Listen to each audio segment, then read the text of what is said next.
Acompáñame a Juan 17. Bueno, Juan 17. Y siempre dicen así, ¿no? Y mientras llegas vamos a orar, pero es como de, ¿cómo voy a llegar si voy a orar, no? Es como, déjame primero llego y después oro, pero mientras llegas vamos a orar. Dios, gracias te damos por esta mañana que nos regalas y te pedimos que nos llenes de tu Espíritu Santo, por favor, que descienda sobre nosotros, que toque nuestros corazones, que tu palabra se revele a nuestra vida y nos indique el camino que quieres que sigamos y nos capacite para seguirlo, Señor, a fin de conocerte más y de glorificar tu nombre, por favor, Dios mío. Eres bueno con nosotros. Gracias por reunirnos aquí, Señor, alrededor de ti, Señor. En el nombre de Jesús. Amén. Dice Juan 17, versículo 13, ¿no? Juan 17, 13. Ese mero. Dice, pero ahora voy a ti y hablo esto en el mundo, para que tengan mi gozo cumplido en sí mismos. ¿Qué es esto? Jesús está orando al Padre. Definitivamente está a unas horas de que sea entregado en la cruz, que muera por nuestros pecados, ¿verdad? Y resucite al tercer día. Y empieza a orar al Padre. Y es una oración que hace sobre sus discípulos. Es una petición que Jesús mismo está haciéndole a su Padre en los cielos, a Dios Padre. Pero es una petición para nosotros, para los discípulos de ese tiempo, y vamos a ver que también para nosotros, para todos sus discípulos. Y empieza a decir eso, yo ya me voy, ¿no? Esto lo digo ahorita, ¿no? Y lo oro para que tengan mi gozo cumplido en sí mismos. Dice, yo les he dado tu palabra y el mundo los aborreció, porque no son del mundo, como tampoco yo soy del mundo. No ruego que los quites del mundo, sino que los guardes del mal. No son de este mundo, como tampoco yo soy del mundo. Santifícalos en tu verdad, tu palabra es verdad. Como tú me enviaste al mundo, enviado al mundo. Y por ellos yo me santifico a mí mismo, para que también estén santificados en la verdad. Mas no ruego solamente por estos, sino también creer en mí por la palabra. ¿Y qué estábamos? No es cierto. El caso es ese. Dios está orando, Jesús está orando está orando para los que han de venir. Y en toda esta oración, es una oración un poco más larga, pero en esta oración deja algo claro. Que no son del mundo, que Él tampoco es del mundo, que el mundo los va a aborrecer, ¿no? Pero que ellos tienen algo que hacer en este mundo. La prédica de hoy justamente se va a llamar así: como tú me enviaste al mundo, así yo los he enviado al mundo. Se llama enviados al mundo. Esa es la prédica. Jesús está orando, está en las vísperas de ser muerto y ser la propiciación por nuestros pecados. Y se pone a orar esto porque tiene un plan. Tenía un plan, y el plan es alcanzar al mundo entero, aunque el mundo sí va a oponer. Y le dice Dios, Jesús ora a su Padre, guárdalos del mundo. El mundo los va a aborrecer, a mí me aborrecieron. Guárdalos, no te pido que los quites del mundo, sino que los guardes del mal. Porque han de estar en el mundo todavía. No solamente han de estar en el mundo, sino que yo los envío al mundo. Mi propósito, mi deseo es que vayan al mundo. Y esta palabra mundo, ¿no? Pues se va a repetir en este mensaje. Otra vez, el mensaje y el tema de esta predicación es enviados al mundo. Y es lo que sucede en las últimas instrucciones de Cristo antes de que se vaya y ascienda al cielo. Hay unas pequeñas, grandes instrucciones que Jesús da a sus discípulos. Se conocen como la Gran Comisión, ¿no? La Gran Comisión de hecho está en los 4 evangelios. La Gran Comisión a grandes rasgos es ir a predicar el evangelio, ¿no?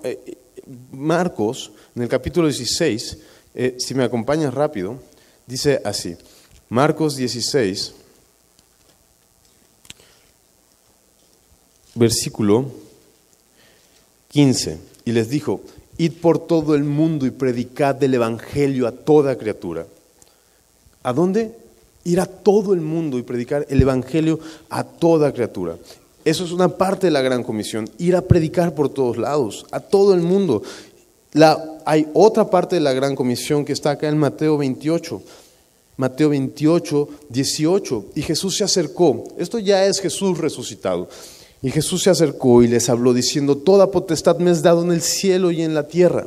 Por tanto, id y hacer discípulos a todas las naciones, bautizándolos en el nombre del Padre y del Hijo y del Espíritu Santo, enseñándoles que guarden todas las cosas que os he mandado. Y aquí yo estoy con vosotros todos los días. ¿Hasta cuándo? Hasta el fin del mundo. Entonces, Dios los envía al mundo. Él no es del mundo. Dios, digamos que avanzó primero, ¿no? Y recuerdan que dice: les conviene que me vaya para que les envíe al Espíritu Santo y entonces puedan ir al mundo, porque los voy a mandar al mundo. No son del mundo, pero los envío al mundo. ¿Para qué? Para predicarle a todo el mundo. Y mientras estén predicando en todo el mundo, yo estaré con ustedes hasta que el mundo se acabe, ¿no?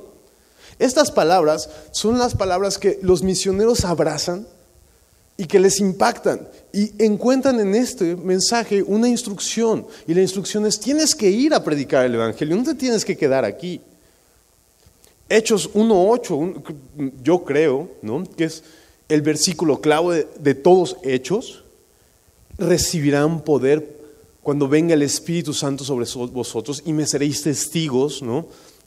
Jerusalén, Judea, Samaria y hasta lo último de la tierra, hasta lo último del mundo. Y hay personas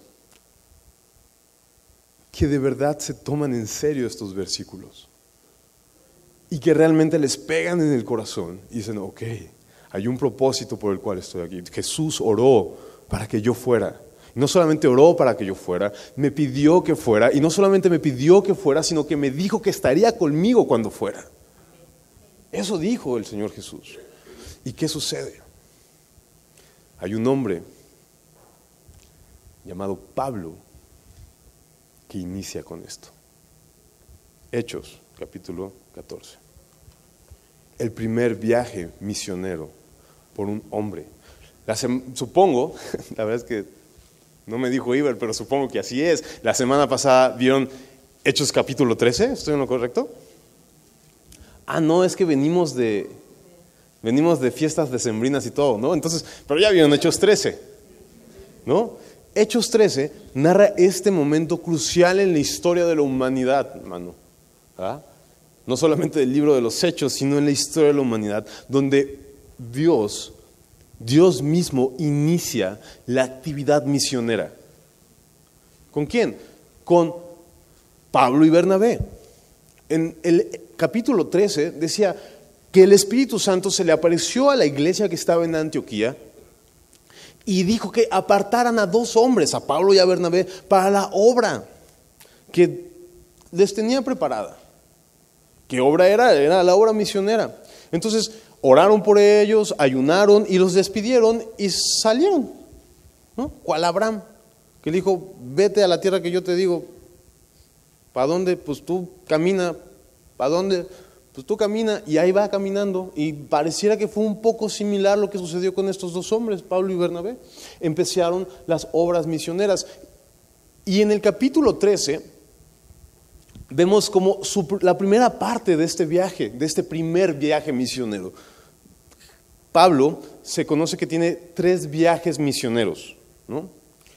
Y este es el primero de ellos. Otra vez, se está inaugurando algo. Está empezando algo nuevo en la historia de la humanidad, que es un hombre decidiendo salir a alcanzar al mundo. Entonces, en el capítulo 13 vemos cómo sucede esto. Vemos cómo viaja en barco, va a la isla de Chipre, ¿no? Y luego sube a una ciudad que se llama Antioquía. Dicho sea de paso, había un emperador que se llamaba Antíoco, ¿no? Y en honor a él había fundada como 16 Antioquías. Había incluso una provincia que se llamaba Antioquía. Entonces, es curioso que la iglesia de donde sale Pablo se llama Antioquía, pero después viaja, ¿no? Si tú puedes ver al final de tus Biblias, siempre hay mapas, te puedes dar cuenta que pasa por Chipre, una islita que está por ahí, sube a otra ciudad que se llama Antioquía. Entonces dices, te puedes confundir ahí un poquito, es como de, ¿salió de Antioquía para llegar a Antioquía? ¿Cómo? Bueno, es que había como, te digo que hasta 16 Antioquías por esos lugares. Entonces, estaba dividida el Imperio Romano por pues, provincias, ¿no?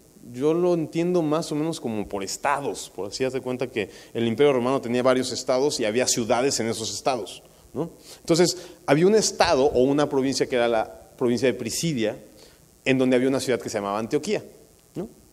Bueno, ahí es donde llega Pablo. Todo esto lo vieron en Hechos 13. Y el caso es que ahí pareciera que en ese capítulo la Biblia desarrolla, digamos, la teología del mensaje de Pablo, ¿no? Es un capítulo de 50 y tantos versículos, ¿no? A comparación del capítulo 14 que tiene 20 y tantos, ¿no? Es casi el doble, porque en ese capítulo 13 de Hechos explica lo que Pablo decía cuando llegaba a las sinagogas judías. Explicaba cómo Dios había sacado al pueblo judío, cómo había prometido a Abraham y como los patriarcas, y cómo había prometido incluso a través del rey David un profeta, ¿no? Y un Mesías, y que ese Mesías era Jesucristo, y explicaba todo, ¿no? Y pareciera que por eso se tarda tantos versículos el capítulo 13. Pero el 14 ya es un poco más de acción, si lo quieres llamar así.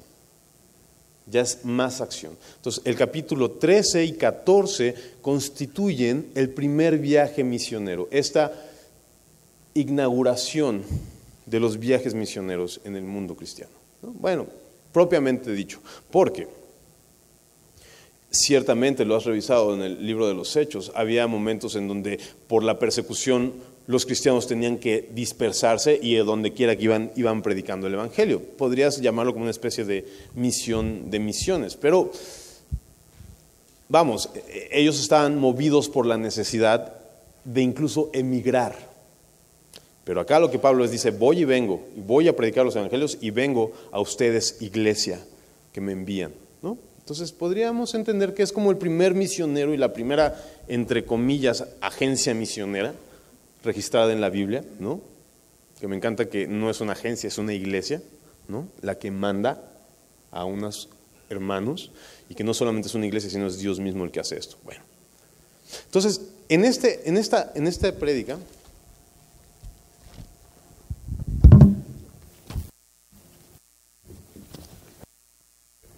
vamos a ver 3 puntos. Últimamente tengo una muy mala costumbre de hacer todos mis bosquejos con 3 puntos. No sé por qué siempre me salen así. Pero bueno, los 3 puntos es básicamente la experiencia de los apóstoles enviados, ¿no? Que de hecho, dicho sea de paso, la palabra apóstol significa enviado. La experiencia, su experiencia en el mundo, sus conclusiones y su tesoro. Cuando digo su tesoro, quise decir lo que atesoraron, pero pues suena más corto su tesoro, ¿no? O le puedes poner tercer punto, lo que atesoraron, si quieren. Pero primer punto, su experiencia en el mundo. Segundo punto, su conclusión, ¿no? Y tercer punto, lo que atesoraron o su tesoro, ¿no? Vamos, es la primera empresa misionera. ¿Qué sucede? Así que vamos a ver sus experiencias en su primer viaje misionero, qué es lo que llegan a concluir y finalmente qué es lo que atesoraron de todo eso, ¿ok? Dice versículo 1 del capítulo 14 de Hechos.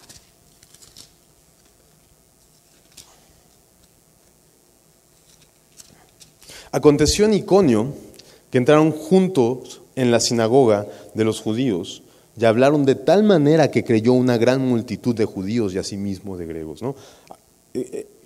Entonces llega Pablo y viene a Bernabé a una ciudad que está en Iconio, ¿no? Después de venir de Antioquía, ¿no? Dicho sea de paso, en Antioquía llegaron igual y predicaron con un poder del Espíritu Santo que dice la Biblia que se le convirtió un chorro de gente, ¿no? Y a la semana siguiente, en el siguiente día de reposo, le llegó un chorro de gente, le llegó mucha más gente a Pablo y a Bernabé que a los fariseos y a las sinagogas. Los fariseos se enojaron un chorro y los corrieron, ¿no? Y Pablo, de alguna manera, pues empieza con este rollo. Hay veces que a Pablo se le ve como se hace el digno, ¿verdad? Entonces le hace así, sacude los polvos de sus zapatos y se va, ¿no? Ya después vas a ver que ni le va a dar tiempo de sacudir los polvos de sus zapatos. Más bien va a sacar polvos de sus zapatos porque patitas, ¿para qué las quiero? ¿Me explico? Ya no se va a hacer tanto el digno. Pero acá sí, lo corren y dice, no importa, me voy, y se va. Se va a otra ciudad, que es la ciudad de Iconio. Y entonces dice de aquí la Biblia que llegaron y hablaron de tal manera, ¿no? Otras versiones lo traducen, lo hablaron con tanto poder que chorro de gente creyó, ¿no? Es hermoso y anhelamos, hermanos, que haya este motivo en nuestro corazón también. Aquí Pablo está siendo muy propositivo, está siendo muy proactivo. Pablo y Bernabé están cumpliendo lo que Dios les quiso y están abriendo camino, están abriendo brecha. Y el Espíritu Santo los está usando y predican con un poder, ¿no? Dice la palabra que su palabra es fuego que quebranta, ¿no? Que es piedra que quebranta es martillo que quebranta la piedra. Es muy poderosa, es fuego que consume, es martillo que quebranta piedras. Y están a través de la palabra demostrando el poder de Dios y la gente se está convirtiendo, ¿no? Y creo que eso es una cosa que debemos anhelar. Pero bueno, ¿qué sucede? Muchos creen, mas los judíos que no creían, excitaron y corrompieron los ánimos de los gentiles contra los hermanos. Entonces, otra traducción dice que envenenaron el corazón y los pensamientos de las personas ahí alrededor, los judíos en su amargura, ¿no? Dijeron, supongo que metieron chismes o ve tú a saber, pero envenenaron los ánimos y los pensamientos contra los gentiles. Ahora, esto no fue del todo malo, porque dice el versículo 3, por tanto se detuvieron, ese por tanto, porque hubo una especie de disensión o de oposición. Por tanto, se detuvieron allí mucho tiempo, hablando con denuedo, confiados en el Señor, el cual daba testimonio a la palabra de su gracia. Muy interesante, porque Pablo y Bernabé llegaban a los judíos a decirles, ¿sabes qué? No es por la ley, es por la gracia. Y por la gracia, Dios no solamente te salva a ti, judío, sino también salva a los gentiles. Y no solo por gracia salva, sino incluso para que veas que es por gracia, el Espíritu Santo ha descendido en el corazón de gentiles, en el corazón de judíos y hace milagros, ¿no? Interesante. En Marcos, cuando leíamos Marcos 16, decía que estas señales seguirán a los que han creído. Entonces, estos milagros sucedían para confirmar la palabra de Dios. ¿Me explico? Los milagros, sé que lo has visto muchas veces, sobre todo en el libro de Hechos, porque ha habido muchos milagros. De hecho, esto mismo yo lo aprendí de Ibert, ¿no? Que los milagros funcionan para apuntar el mensaje. Los milagros en sí mismos no son un mensaje. Sucedió con el mago, ¿te acuerdas de Simón el mago? Que vio el milagro y dijo, yo quiero el milagro. Y Pedro le dice, nada que ver, el milagro no es lo importante. El mensaje es el importante. Es más, si tú quieres solo el milagro, que perezca el dinero contigo y pobre de ti, porque estás en el lazo del diablo, porque estás fijándote en los milagros. Pero cuando un milagro funciona para decir, date cuenta del poder que Dios tiene para salvar tu alma, entrégale tu vida, entonces Dios confirma su palabra y utiliza a veces este tipo de milagros, y es lo que estaba pasando en ese entonces, ¿no? Concediendo que hiciesen por mano de ellos señales y prodigios. Y la gente de la ciudad estaba dividida. Unos estaban con los judíos y otros con los apóstoles. Pero cuando los judíos y los gentiles, juntamente con sus gobernantes, se alzaron a afrentarlos y a apedrearlos, versículo 6, habiéndolo sabido, huyeron a Listra y a Derbe, ciudades de Licaonia, y a toda la región circunvecina, y allí predicaban el evangelio. Entonces, la primera experiencia que tienen este par de hombres ante el mundo, su primera experiencia del mundo, es la intolerancia. Déjame llamarlo así, intolerancia. El mundo es intolerante ante los cristianos, ¿no? Primero lo vieron en Antioquía, la ciudad de donde venían corriendo. No les aguantaron ni 2 predicaciones. Ya a la segunda ya los estaban corriendo, ¿no? Luego, en esta otra, en Iconio, bueno, les aguantaron más tiempo. Pero tarde que temprano no lo soportaron más y los quisieron correr. Hubo intolerancia, no es que siempre dijeron, "Ay, bueno, ya déjalos ahí que prediquen lo que quieran y que se hagan bolas. Tú vente a hacer tu negocio por acá y vamos a hacer lo nuestro, lo que nosotros..." No. Tarde o temprano acabaron con ellos, se cansaron y los expulsaron, los querían apedrear. Dice la palabra que Pablo y Bernabé decidieron irse porque supieron desde antes que los iban a apedrear y dijeron, pues ya ves, ahí sí ya ni siquiera le hicieron así, ya nos sacudieron el polvo de sus zapatos, ¿verdad? Ahí dijeron, no, pues ya mejor me voy. Bueno, el caso era ese. Es muy interesante también que todos se unen contra el cristiano, ¿no? En este caso, se unieron, ¿no? Dice el versículo 5, pero cuando los judíos y los gentiles, juntamente con sus gobernantes, o sea, todo mundo, ¿no? Todo mundo, judío, no sé si es gentil, si eres judío, si eres gobernante, lo que sea, se juntó. Me recuerda mucho cuando Herodes y Pilato se hicieron amigos a causa de matar a Cristo. El cristianismo le es intolerante al mundo, ¿no? Tú estás en una reunión y hablas de budismo y dices, wow, qué padre, ¿no? Hablas de no sé, del agua purificadora y de lo que tú quieras, ¿no? De las piedras y dices, wow, qué interesante. Le hablas de lo que sea y todos dicen, qué padre, está padrísimo, ¿no? Y hasta pareces persona bien, ¿no? Así, chica bien o persona de sociedad. Si hablas de esas de piedritas y de vibras y de no sé qué. Pero hablas de Cristo y todos te voltean a ver, ¿no? Todos te voltean a ver. Hoy con toda esta cuestión de la preferencia sexual, ¿no? De la preferencia sexual, no vayas a decirles que está mal porque tú eres el intolerante. Pero si tú dices que eres cristiano, o sea, había un hermano que decía, ¿por qué los cristianos son tan intolerantes? Y él le respondía, pues está bien ser intolerante, ¿no? O sea, supongo que tú eres intolerante a algunas cosas. No, es que son muy intolerantes. Y es como de, oye, tú estás siendo muy intolerante también, ¿no?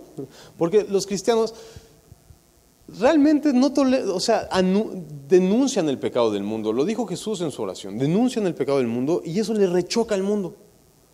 Entonces son intolerantes con nosotros. El mundo es intolerante al cristianismo, ¿no? Y todo el mundo se va a juntar contra el cristianismo. Me acuerdo mucho que,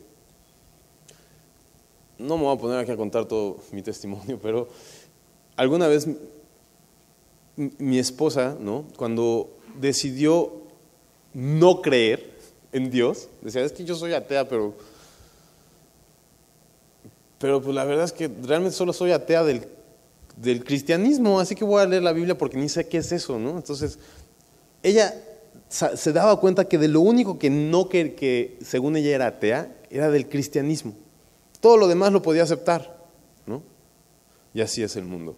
El mundo va a ser intolerante ante nosotros, ¿no? Y así es. Esa es su primera experiencia, por así decirlo.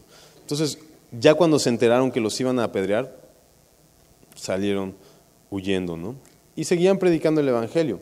Y llegaron a este lugar que se llama Listra, versículo 8. Y cierto hombre de Listra, ¿no? Estaba sentado, imposibilitado de los pies, cojo de nacimiento, que jamás había andado. ¿Oíste? Nunca había caminado. Nació así. Este oyó hablar a Pablo, el cual fijando en él sus ojos y viendo que tenía fe para ser sanado, dijo a gran voz, levántate derecho sobre tus pies.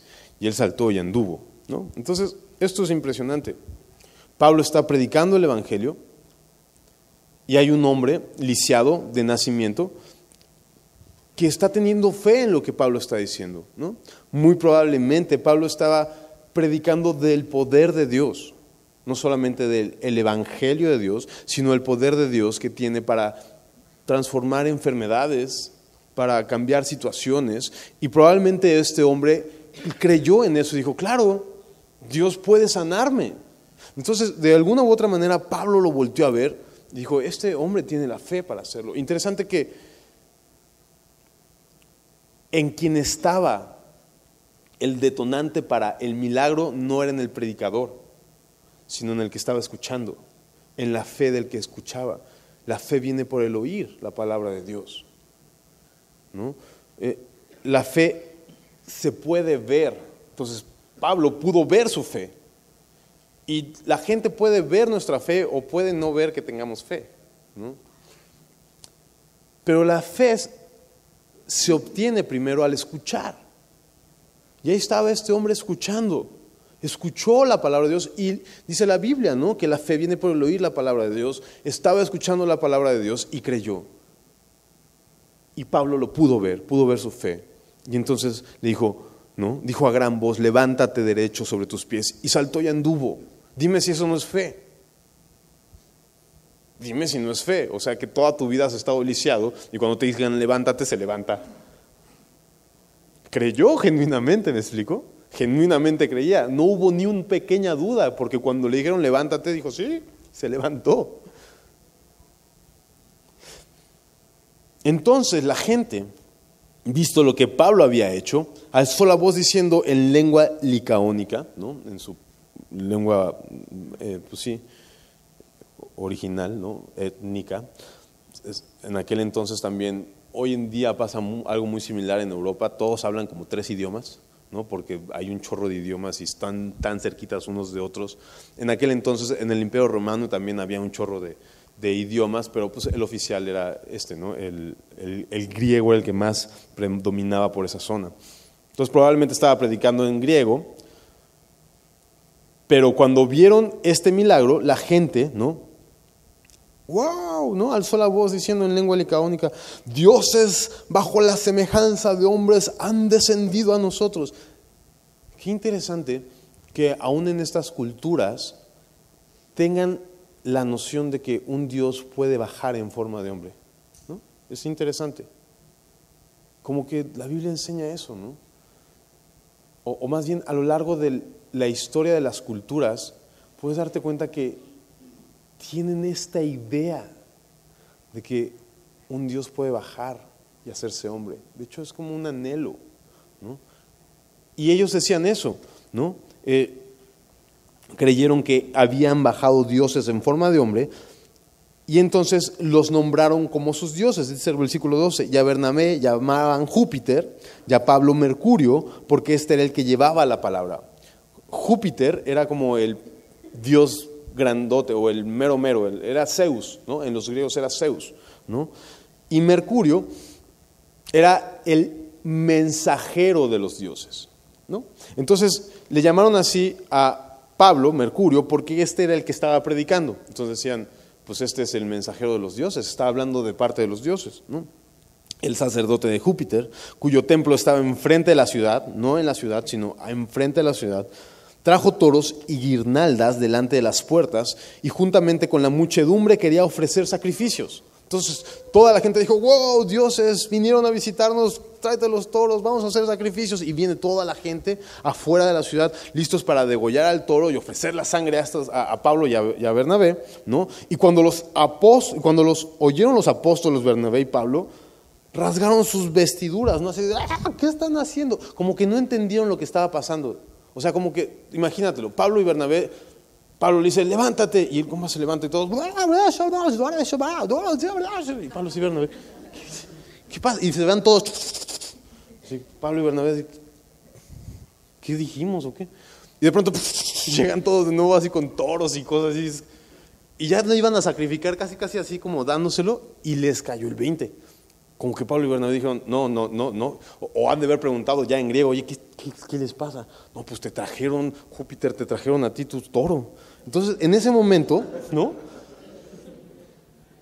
Bernabé y Pablo dijeron, no, ¿qué está pasando? O sea, todo mal, ¿no? No entendieron nada, o sea, no están entendiendo nada, ¿qué les pasa? Otra vez, gente que se está yendo en pos del milagro, en pos de lo que está escuchando, ¿no? Y entonces, Dice, se rasgaron sus vestiduras y se lanzaron entre la multitud. ¿Te los imaginas? Yo no se lo imagino como en concierto de estos de concierto que se avientan hacia el público. Así, no, nada que ver, háganse para allá. No, esto no. Y diciendo, varones, ¿por qué hacéis esto? Nosotros también somos hombres semejantes a vosotros que os anunciamos que de estas vanidades, o sea, que de este rollo de andar matando a todos los... Ahora sí que viene cualquier barbón y te le hincas, mano, ¿no? Que de estas vanidades te conviertas al Dios vivo que hizo el cielo y la tierra, el mar y todo lo que en ellos hay. En las edades pasadas, y empieza esta explicación que Pablo da a estos licaónicos, ¿no? Sobre cómo Dios realmente existe, pero que no es el Dios que ellos están intentando hacer, ¿no? Interesante que vamos a ver que esto es como una especie de una primera confrontación de Pablo con la cultura, ¿verdad? Otra vez estamos en el primer viaje misionero en la historia. Y aquí se da esta primera confrontación con la cultura. Pablo tendría más adelante, la Biblia y Hechos lo registra, ¿te acuerdas con los templecitos de Diana? Grandes Diana de los Efesios, y decían, no, pues espérate, Diana no. Y muchas confrontaciones culturales. Bueno, aquí empiezan estas confrontaciones culturales y Pablo dice, muy cultura, pero no está bien. Este no es el Dios vivo y verdadero. De hecho, vine justamente a decirte que de esto te conviertas a esto. Y la razón que Dios da, la razón que Pablo da es una muy bella. Sinceramente es una muy bella. Ve lo que dice, ¿no? Versículo 16. En las edades pasadas Él ha dejado a todas las gentes andar en sus propios caminos. Si bien no se dejó a sí mismo sin testimonio, haciendo bien, dándonos lluvia del cielo y tiempos fructíferos, llenando de sustento y de alegría nuestros corazones, ¿no? Entonces Pablo dice, conviértanse de esto. O sea, ciertamente Dios no había venido a ustedes. La verdad es que, digamos que Dios estuvo trabajando con el pueblo judío y Dios había dejado que entonces anduvieran en sus caminos. Pero es interesante lo que Pablo dice, pero no porque Dios estaba tratando con los judíos se olvidó de ustedes. De hecho, siempre puso un testimonio de que Dios existía y que podías buscarle. ¿Cuál fue ese testimonio? ¿Cuál fue esa muestra de que Dios existía? Pues que Dios seguía dándoles bendición, seguía trayendo lluvia a sus campos, seguía trayendo alegría a sus corazones, seguía poniendo en su corazón, ¿cómo decirlo? Una pista o una marca, una señal de que Dios existía. Es cierto, estuvo tratando con los judíos todo este tiempo, pero ahora ya no. Recuerda que Él siempre ha estado aquí. Recuerda en tu corazón que efectivamente Él existe. No es que te haya dejado, siempre estuvo contigo. Muy interesante que Romanos, ¿no? Pablo escribe Romanos, pero hay un momento en donde cuando empieza a denunciar todo el pecado del hombre, ¿no? En el capítulo 1, no recuerdo bien, creo que es el versículo 18, que dice que habiendo conocido a Dios, no le glorificaron. Entonces, el ser humano sabía que existía Dios. No es que no supiera, es como de, vine aquí, quién sabe de dónde vengo, ¿no? O sea, no, muy en el corazón sabe que existe Dios, muy arraigado en el corazón, sabe de la existencia de un Dios. Es lo que dice. Y Pablo utiliza ese argumento. Bueno, ¿no? La segunda cosa, o esta segunda experiencia de la que quiero hablarles, es la tentación que el mundo le ofreció a Pablo y a Bernabé. Pablo y Bernabé, ¿no? ¿Cuántas películas no has visto de que llegan dos monitos a una isla desierta y creen que son dioses, ¿no? Y entonces le hacen no sé cuántas fiestas y parafernalias, y las personas, pues en lugar de decirles, oye, no soy Dios, dicen, mira, vamos a aprovecharnos de esto, tráeme una piña colada y no sé qué, ¿no? Más o menos así son, ya sabes cómo son las películas, esos guiones así. Y Pablo y Bernabé experimentaron esa tentación. Dice la Biblia que una de las más grandes tentaciones es la vanagloria de la vida, ¿no? Primera de Juan dice que los deseos de la carne, los deseos de los ojos y la vanagloria de la vida provienen del mundo. No provienen de Dios, provienen del mundo. Entonces, una de las grandes tentaciones que el mundo le ofreció fue la vanagloria y decir, pues ustedes son los dioses, reciban la adoración ustedes. Entonces el mundo, ya encontramos dos cosas que te ofrece: intolerancia y tentación, ¿no? Después de esto, después de que dio este argumento Pablo de amor y bondad, y de cómo Dios, la manera en que ha demostrado que existe es a través de que ha seguido mostrando su bondad en lo exterior y en lo interior, ¿no? En sus corazones, dice el versículo 18, y diciendo estas cosas, difícilmente lograron impedir que la multitud les ofreciera sacrificio. Está difícil de entender Reina Valera 60, pero lo que está diciendo es que les costó mucho trabajo, pero consiguieron que les dejaran de hacer esos sacrificios, ¿no? O sea, difícilmente lograron impedir que la multitud les ofreciera ese sacrificio. Les costó trabajo, pero lo lograron, ¿no? Y es interesante porque la tercera cosa que te ofrece, o que por lo menos vemos en este texto, es la necedad. A fuerzas querían unos ídolos estos hombres, ¿no? No querían un Dios vivo y verdadero, querían ídolos, querían cosa que adorar, algo a que adorar. Ya estaban con los toros allá afuera. Quieren adorar algo, no al Dios vivo y verdadero, algo quieren adorar. Y les costó mucho trabajo porque el mundo es necio. El mundo está aferrado a lo que quiere creer. Tú le dices a una persona, ¿por qué no crees en Dios? A mí me enseñaron así mis papás y ya. Y es como, oh, chale. Y no, pues sácalo de ahí. Es que a mí me enseñaron mis papás que así sea, tiene que...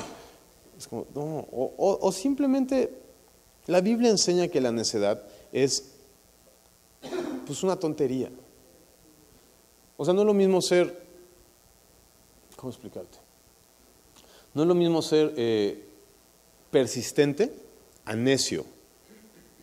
Necio implica que te aferras a un daño. Eso implica necio, por eso dice tonto, ¿no? Algunas veces en la Biblia se traduce como tonto, porque te aferras a un daño o a un mal. Eso tiene más que ver con la necedad, ¿no? Esta otra palabra que les dije que ya se me olvidó, ¿cómo se llama? Determinante o persistente, no implica eso, no implica que te aferras a un mal, puede ser persistente o determinado ante un bien, pero la necedad implica siempre una tontería. Entonces, el mundo es tonto. Porque aunque el mundo no puede ofrecer nada, no ofrece esa bendición, no ofrece esa paz, no ofrece nada, sigue aferrado a abrazarse a eso que le hace daño. Entonces la tercera cosa que vemos es que el mundo ofrece necedad. Otra vez, es el primer viaje misionero. Pablo y Bernabé vienen con su maleta así de, ¿no? Las experiencias que están viviendo en el mundo, las primeras experiencias de un misionero ante el mundo. Encuentra intolerancia, tentación, necedad, ¿no? Pero no solamente eso, la cosa se pone más ruda y más fea, ¿no? Entonces, el versículo 19, vinieron unos judíos de Antioquía, ¿no? De la ciudad de hace rato, ¿no? Del versículo anterior, del capítulo anterior, ¿no? La ciudad anterior a la que estaban, ¿no? De donde salieron corriendo, ¿te acuerdas? Los iban a apedrear y dijeron, paquetitas, ¿para qué las quiero? Y se fueron a otro lado, pero los de Antioquía no se quedaron quietos, sino que fueron a perseguirlos. Entonces vinieron unos judíos de Antioquía y de Iconio que persuadieron a la multitud y habiendo apedreado a Pablo, le arrastraron fuera de la ciudad pensando que estaba muerto. Entonces, el mundo no solamente ofrece estas intolerancia, tentación y necedad, sino ofrece persecución. O sea, te persigue el mundo. Por ser cristiano, a fuerzas quieren hacerte daño y hacerte mal y quieren parar la obra que Dios está haciendo en ti y a través de ti. Y no solamente te ofrece persecución porque los de Antioquía vinieron de otro lado, sino que te ofrece traición. Porque los mismos que estaban ofreciéndoles guirnaldas y toros fueron los mismos que agarraron las piedras y casi medio matan a Pablo. Te ofrece traición. Eso es lo que Pablo está experimentando, ¿no? Intolerancia, tentación, necedad, persecución, traición y finalmente violencia. Y recuerdas las palabras de Jesús que decía, el reino de los cielos sufre violencia y solo los violentos lo arrebatan. Uno no sabe bien qué significa eso, pero intuye que significa que debe haber determinación para ser cristiano, ¿verdad? Determinación, porque el mundo te va a ofrecer eso. El mundo te va a ofrecer eso. Entonces, vinieron desde otro lado, convencieron a los que iban a darle toros y guirnaldas, agarraron piedras y medio mataron a Pedro. Entonces lo sacaron a Pablo, lo sacaron de la ciudad. Hoy en día se puede ver eso, en muchos pueblitos el panteón no está dentro de la ciudad o del pueblito. ¿Dónde está? Pues a las afueras. Entonces lo agarraron a Pablo y pues dijeron, pues ya lo matamos, vamos a llevarlo al panteón. Algunos creen que efectivamente murió y que Dios lo resucitó. No sé si te acuerdas que hay un momento en donde Pablo dice que fue al tercer cielo, si en el cuerpo no lo sabe o fuera del cuerpo no lo sabe, pero que fue al tercer cielo. Algunos creen que fue en este momento, ya estaba así, pues del otro lado, y Dios lo llevó a ver ¿no? Cosas inefables que no le es dada al hombre decir, ¿no? Y estaba muerto ya, dicen. O tal vez simplemente no se dieron cuenta y ya parecía medio muerto. Quién sabe, el caso es que ya lo iban a llevar a enterrar, cremar, aventar al no sé a dónde. Y dice, ¿no? Un versículo creo que lleno de misterio y de bendición. Pero rodeándole los discípulos, se levantó y entró a la ciudad. Rodeándole los discípulos. Está raro eso, ¿no?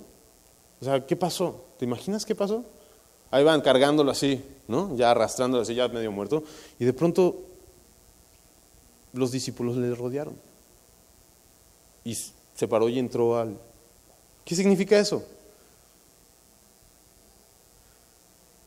Ahora sí que como dice el francés, ve toi. Ve tú a saber, hermano, quién sabe qué pasó. ¿Quién sabe qué pasó? ¿Me explico? O sea, hubo un milagro acompañado de la iglesia. Hubo un milagro acompañado de la iglesia. Ahora sí que sus cuates se pusieron ahí alrededor de él, sus amigos, sus hermanos. No sé si ya lo iban a aventar o si hicieron bolitas, si ya no lo golpees, o ve tú a saber qué pasó, ¿no? Pero los discípulos le rodearon y se levantó. Y se fue a otra ciudad, ¿no? Entonces, vemos que básicamente en esta acción que tuvo, ¿no? Sus experiencias del mundo, o sea, ahora sí que el feedback que recibió del mundo fue intolerancia, tentación, necedad, persecución, traición y violencia. Pero es interesante que aún así, lo que recibió de Dios fue lo que prometió Dios, su poder y su presencia. ¿Por qué? Porque hacía milagros, paraba, los enfermos se paraban, o sea, paralíticos podían caminar, ¿no? Pero Dios confirmaba la palabra de Pablo, pudo ver su poder, ¿no? Y entonces dice el versículo 21, y después de anunciar el evangelio a aquella ciudad y de hacer muchos discípulos, cumpliendo esta gran comisión que Jesús dijo, interesante, que Jesús lo dijo, y no directamente a Pablo. Bueno, no sabemos, algunos creen que directamente Jesús discipuló en visiones a Pablo, ¿no? Es lo que se cree. El caso es que cuando Jesús dio la gran comisión se la dijo a sus 11 discípulos ahí cercanos, ¿no? A sus 11 apóstoles. Y Pablo, dice él, el menor de los apóstoles, el que es como abortivo, es el que empieza a hacer esto. Bueno, el caso es que, y después de anunciar el evangelio, ¿no? A aquella ciudad y de hacer muchos discípulos y de hacer discípulos a todas las naciones, volvieron a Listra, a Iconio y a Antioquía. ¿A dónde volvieron? O sea, después de que lo pedrearon y medio muerto, al día siguiente se fue a Derbe, ¿no? Dice el versículo 20. Fue a Derbe, predicó el evangelio y regresó, dice la Biblia, a 3 ciudades. Explica 3 ciudades. Hubo varias ciudades, ¿no? Como Derbe, como otras ciudades ahí alrededor. Pero hace énfasis en 3 ciudades. ¿En cuáles? En Listra, Iconio y Antioquía. ¿Qué pasó en esas 3 ciudades? Ahí fue donde los persiguieron. Ahora sí que, ¿no? En Listra lo medio mataron, ¿no? En Iconio, de ahí fue donde lo persiguieron y lo alcanzaron en Listra, donde casi lo apedrean. En Antioquía fue donde no tuvieron tolerancia y lo mandaron a... Empiezan las conclusiones de su viaje. Ya vimos qué es lo que ofreció el mundo y las conclusiones fue: a través de la persecución hubo bendición. A través de la prueba hubo discípulos.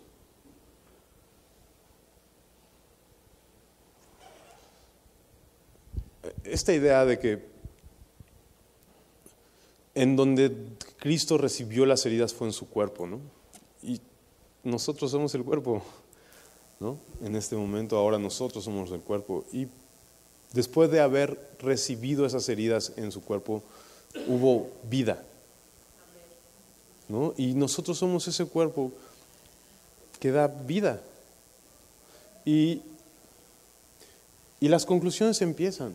Regresó a estas 3 ciudades, hace énfasis en estas 3 ciudades. Se requiere valor.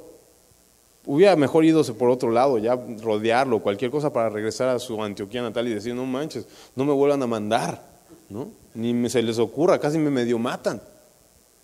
Pero no fue así Pablo. Regresó a confirmar, porque entendió que aunque el mundo ofreciera lo que le ofreció, Dios lo seguía guardando, ¿no?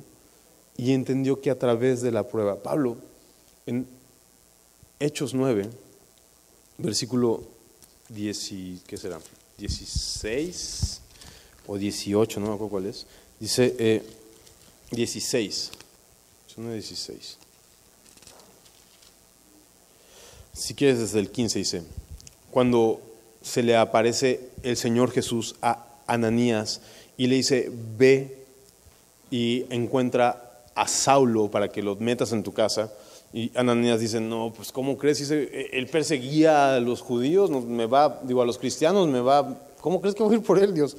Y entonces el Señor le responde, ve, porque instrumento, dice el versículo 15, ve, porque instrumento escogido me es este para llevar mi nombre en presencia de los gentiles y de reyes y de los hijos de Israel.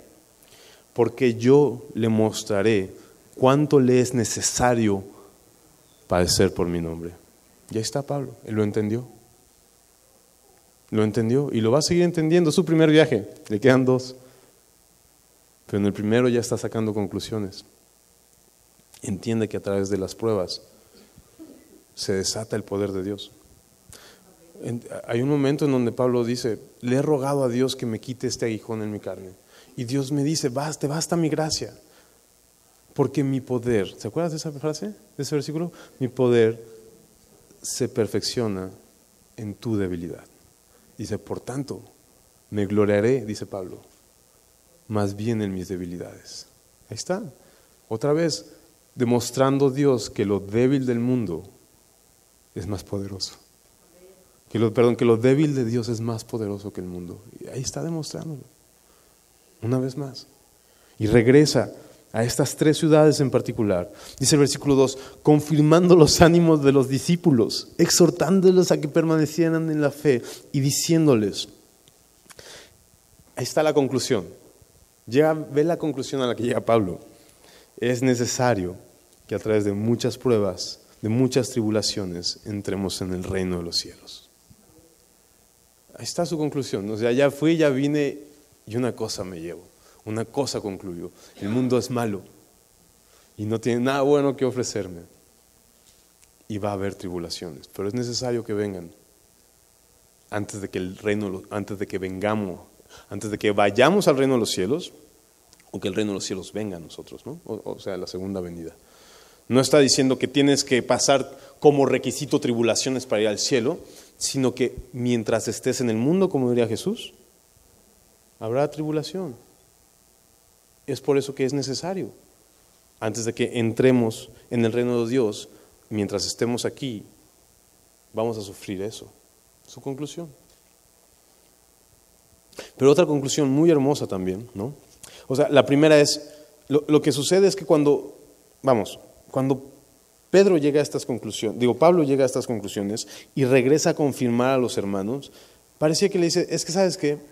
Ya viste, pues mira, ¿ves esta alcancía de aquí? Sí, me pasó en la cuadra de allá al lado, ¿no? De tu casa. Esta cicatriz de aquí de la cabeza. Yo sé que estás temeroso, diría Pablo a uno de esos, ¿no? Yo sé que estás temeroso, pero permanece en la fe. Permanece, ¿no? Y le hacía recobrar ánimos. Vamos, recuerda las promesas que hay. Recuerda la esperanza que viene. Es increíble porque Alguien decía más o menos así, que las pruebas del cristiano son precisamente lo que demuestra al mundo y a nosotros que Dios es más hermoso que la vida, ¿no? Las pruebas es lo que nos demuestra que aunque el mundo, ¿cómo decirlo? Que aún lo peor que el mundo nos puede ofrecer, Dios es hermoso y nos puede sostener a pesar de todo eso. Entonces nos deja ver cómo ni lo peor del mundo puede arrebatarnos lo hermoso de Dios, ¿no? Entonces, y eso es lo que enamora y antoja a los demás. Entonces confirma los ánimos y dice, es necesario que a través de muchas tribulaciones entremos en el reino de Dios. Y versículo 23, y constituyeron ancianos en cada iglesia y habiendo orado con ayuno, los encomendaron al Señor en quien habían creído. Y creo que una cosa muy hermosa que aprendió Pablo fue cuando lo rodearon los discípulos. Entendió que el único contrapeso es la iglesia. El único santuario del cristiano es la iglesia. Santuario, ¿qué es santuario? Un lugar de protección y sagrado además, ¿no? El único santuario es la iglesia. Lo único que se va a oponer al mundo es la iglesia. Y constituyó iglesias. Constituyó iglesias. No simplemente fue y ya, ¿no? Y predicó y se fue, sino que regresó a confirmar el corazón, a él poniendo en riesgo su vida, pero regresó a confirmar el corazón de sus hermanos y a constituir iglesias y ancianos. Digamos, esas fueron las conclusiones de las experiencias en el mundo. ¿Cuáles fueron sus tesoros? Dice el versículo 24, pasando luego por Pisidia, vinieron a Panfilia y habiendo predicado la palabra en Pergue, descendieron a Talía, de allí navegaron a Antioquía. Básicamente te narra el viaje de regreso a Antioquía, ¿no? Te digo que lo puedes ver cuando quieras, al final de tu Biblia seguramente hay un par de mapitas en donde dice viajes de Pablo, lo puedes revisar. El caso es que regresó a la Antioquía de la que había salido de su iglesia. ¿Vamos? Es como un misionero que va al campo, siembra y regresa a dar cuentas. Algo así está sucediendo. Y dice, de allí navegaron a Antioquía desde donde habían sido encomendados para la gracia de Dios, para la obra que habían cumplido. Interesante, que cumplieron con lo que Dios les había pedido. Y habiendo llegado y reunido a la iglesia, refirieron cuán grandes cosas había hecho Dios con ellos y cómo había abierto la puerta de la fe a los gentiles. Eso fue su tesoro. Eso es lo que atesoraron, dos cosas. ¿Por qué entregar el mundo? O sea, ¿por qué entregarme al mundo? O ¿cómo decir? ¿Por qué entregar mi vida, pues, en las manos devoradoras del mundo? Hay dos cosas que ellos atesoraron. Lo que Dios había hecho por medio de ellos. Y eso no lo cambias. Cuando tú ves el poder de Dios a través de tú, no hay nada que puedas igualar. No hay nada de esta vida que se pueda comparar con ser usado poderosamente por Dios. El propósito de tu vida, tu existencia, todo tiene sentido. Son los recuerdos más hermosos. Y Pablo dice, vale la pena con tal de volver a experimentar su poder, ¿no? Pero es que Pablo, ¿sabes? La única manera de que puedas experimentar tu poder es ponerte en aprietos. Va, le entro. Yo quiero experimentar su poder, ¿no? Moisés, ahí está Moisés. Dios, déjame ver tu rostro. Dice, no, Moisés, porque morirías. No importa. Prefiero morir si he de ver tu rostro, si he de ver tu mano, si he de sentir tu presencia. Lo prefiero. Y ahí es. Entonces, y el dolor y la prueba, lo que Dios ofrece para experimentar más intensamente a Él. Y Pablo no lo cambió. Otra vez, está sacando su libreta de la mochila, está apuntando lo que aprendió en este primer viaje misionero. Y lo que más atesora fue haber sentido el poder y la presencia de Dios. ¿Te acuerdas de esa historia? Creo que se las conté. De la historia de los misioneros que estuvieron encarcelados y se reunieron ya libres tiempo después. Y cómo decían que extrañaban ese tiempo de estar encarcelados. porque era en el momento en donde más experimentaban a Jesús y que nunca habían experimentado a Jesús de esa manera.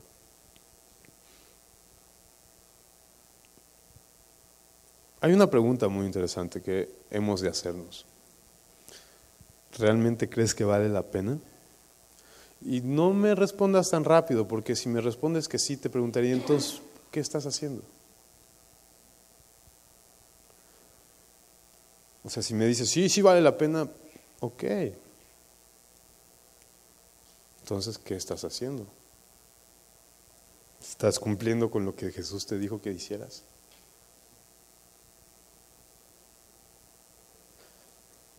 Probablemente no, ni yo mismo lo hago, ¿saben? O sea, bueno, no es que yo sea un estándar o algo así, o sea, ni yo mismo que predico y esto lo hago tampoco, ¿no?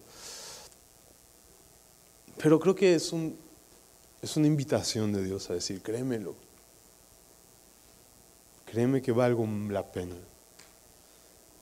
Cree que